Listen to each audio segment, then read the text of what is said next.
प्रतीक, चारू और सिरिमा ये तीनों पार्टनर्स थे इन अ फर्म और आपस में प्रॉफिट शेयर किया करते थे in the ratio of 3:2:1।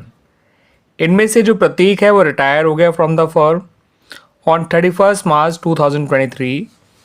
Charu और सिरिमा ने डिसाइड किया कि capital of the new firm होगी ₹6,30,000 और ये इनके आपस के प्रॉफिट शेयरिंग रेशियो में होगी। अब कैपिटल अकाउंट ऑफ चारू और सिरिमा आफ्टर ऑल एडजस्टमेंट्स हमें दे रखे थे on the date of retirement, जो कि कुछ इस तरह से थे। 4,35,000 था चारू का कैपिटल बैलेंस और 1,89,000 था सिरिमा का कैपिटल बैलेंस। अब आपको बच्चों ये बताना है कि इन्हें कितना अमाउंट ऑफ एक्चुअल कैश लाना पड़ेगा इनटू द फर्म या फिर ये फर्म से लेकर जाएंगे, ठीक है, due to this capital adjustment. और आपको इसके लिए नेसेसरी जर्नल एंट्रीज भी पास करनी है कैश लाने और लिख के जाने के लिए। तो बच्चों सबसे पहले आप चारू और सिरिमा की नई कैपिटल निकाल लीजिए। इनकी नई कैपिटल निकालने के लिए इनके नए शेयर को, जो कि बच्चों मैंने ऐसे निकाला है, इसको समझिएगा। ओल्ड रेशियो 3:1 था, प्रतीक का शेयर हटा दीजिए, जो बचा वो चारू और सिरिमा का आपस का नया रेशियो हो जाएगा। तो चारू की नई कैपिटल निकालने के लिए 2/3 को मल्टीप्लाई कर दीजिए फर्म की total capital of new firm से। ये आ जाएगा बच्चों 4,20,000 और इसी का 1/3 निकालिए, वो आ जाएगी सिरिमा की capital.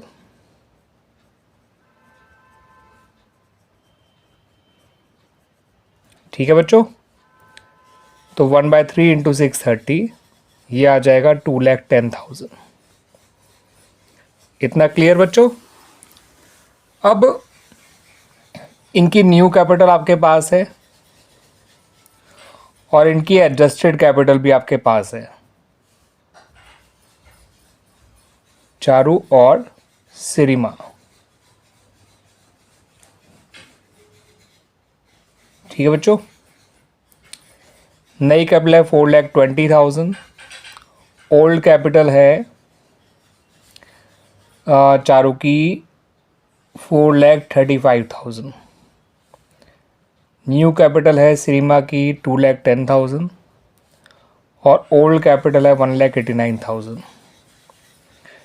Late it be A, let it be C B, और जो सी यानी कि इनको जिनका डिफरेंस है ए माइनस बी, अगर नई कैपिटल ज़्यादा है पुरानी कम तो पैसा लाना पड़ेगा, लेकिन अगर पुरानी ज़्यादा है तो पैसा लेके जाएगा पार्टनर। ठीक है बच्चों, तो ए माइनस बी नेगेटिव आ रहा है, इसका मतलब ये कैपिटल विड्रॉ करेगा। ठीक है बच्चों, यानी ये कैश विड्रॉ करेगा फ्रॉम हर कैपिटल। चारू सिरिमा का देखें तो इसका नई कैपिटल ज़्यादा है पुरानी कम है। कितना ज़्यादा है? 21,000। ये लेकर आएगी कैश। ठीक है बच्चों, आइए अब जर्नल एंट्रीज बना लेते हैं कैश लाने की और कैश लेके जाने की। तो सिरिमा तो कैश लेकर आएगी, तो कैश अकाउंट डेबिट कर दीजिए टू सिरिमाज कैपिटल अकाउंट 21,000। ठीक है, इसकी नरेशन में लिखिएगा कैश ब्रॉट इन बाय सिरिमा। ठीक है, ड्यू टू कैपिटल एडजस्टमेंट। और चारू कैश लेकर जाएगी, तो एंट्री लिखिए Charu's capital account debit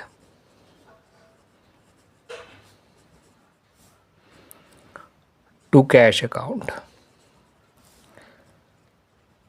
15,000। Clear बच्चों, आ गया समझ में ये सॉल्यूशन।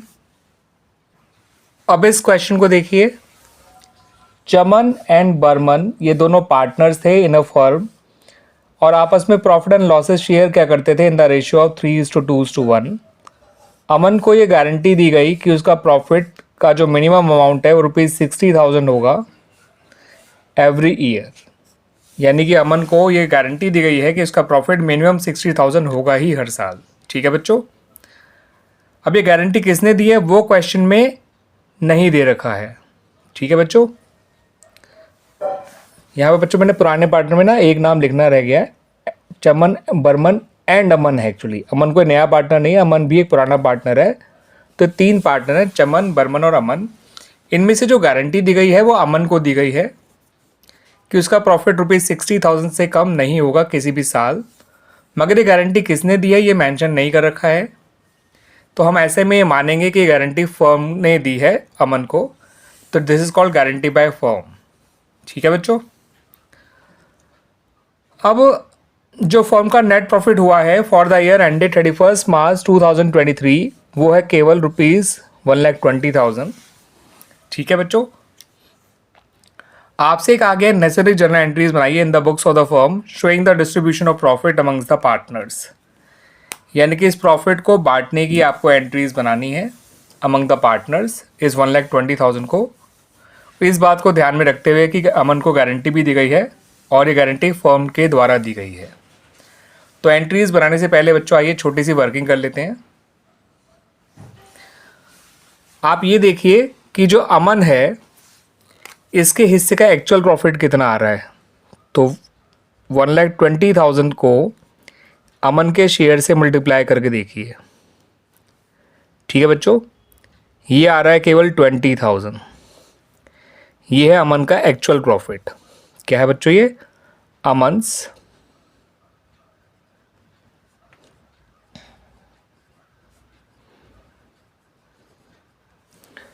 ठीक है बच्चों, लेकिन इसको जो गारंटी दी गई है वो तो ₹60,000 की गई है, हाँ की दी गई है।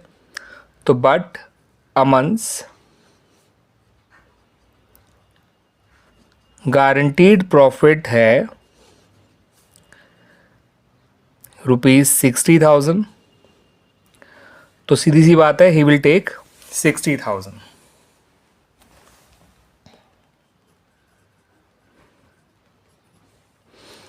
ही विल गेट कह सकते हैं ₹60,000 एज प्रॉफिट, क्योंकि क्वेश्चन में साफ कह रखा है उसका प्रॉफिट मिनिमम 60,000 होगा ही होगा। तो वो 20,000 नहीं लेगा, केवल 60,000 लेगा। ठीक है, क्लियर बात। अब फर्म का प्रॉफिट बचा कितना जिसे हम चमन और बर्मन में बांटेंगे वो देख लीजिए। तो फर्म का रिमेनिंग प्रॉफिट निकल कर आया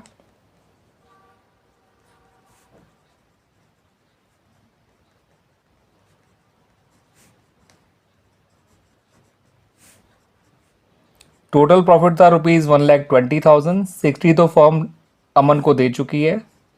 अब फर्म पे केवल ₹60,000 बचा है उन दोनों को देने के लिए, चमन और बर्मन को। तो इसमें चमन का जो शेयर आएगा वो आएगा, चमन और बर्मन का जो आपस का रेशियो है बच्चों याद रखिएगा 3:2 है। ठीक है बच्चों, आपस का।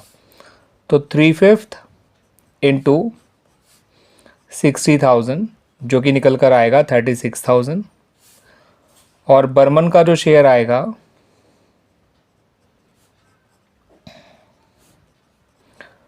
वो आएगा 2/5 इंटू 60,000 यानी कि 24,000।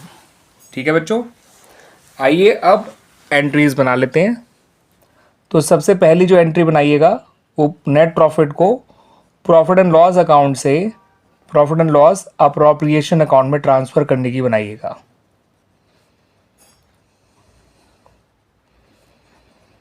ठीक है बच्चों, यानी 1,20,000 से। अब अगली एंट्री आपको बनानी है इस प्रॉफिट को डिस्ट्रीब्यूट करने की, अप्रोप्रिएट करने की अमंग द पार्टनर्स। तो profit and loss appropriation account को डेबिट करिए और चमन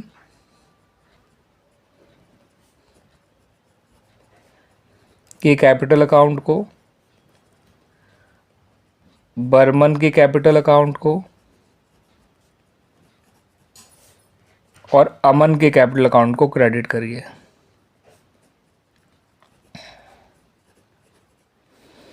यहाँ लिखिए 1,20,000, यहाँ लिखिए 36,000, यहाँ लिखिए 24,000 और यहाँ लिख लिए 60,000। ठीक है बच्चों, इसकी नरेशन लिखिएगा, net profit transferred from profit and loss account to profit and loss appropriation account, और इसकी नरेशन लिखिएगा profit distributed among the partners.